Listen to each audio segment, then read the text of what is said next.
All set na ang gabos para sa pagbubukas kan NCAA Season 99 sa maabot na Dominggo, Setyembre 24.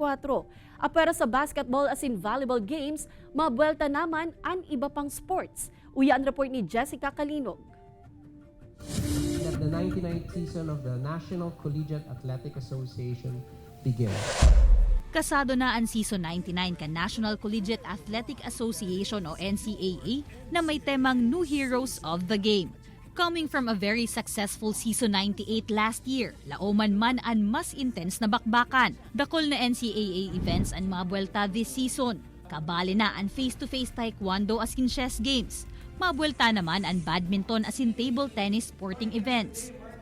4-peat championship subuot ang goal kan Letran Knights. Do not fear, only believe. Yun talaga yung sinasabi sa amin. Huwag kang matakot, maniniwala ka lang sa sarili mo. Muna namin isipin yung championship, isipin muna namin bawat laro namin kung paano kami manalo. Team to beat man this year, ang basketball team kan De La Salle College of St. Benilde.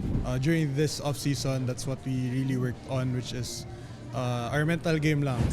Dakula man ang pasasalamat ni LPU team captain Enoch Valdez sa NCAA.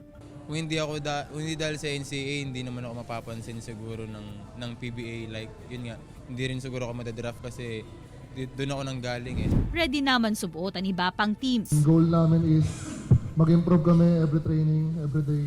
Pag EAC na kalaban nyo, hindi magiging madali ang lahat na. Yeah.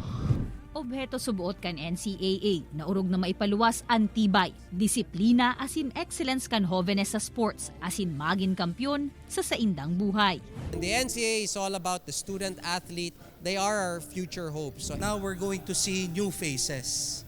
So for sure, the new heroes of the game would be the student athletes making the big plays, breaking records. Sa Dominggo na ang opening ceremony kan NCAA Season 99 New Heroes of the Game, kung saan ma-perform ang pirang Sparkle Stars. By special participation man, si Asia's multimedia star, Alden Richards. Ini si Jessica Kalinog, Balitang Bicolandia.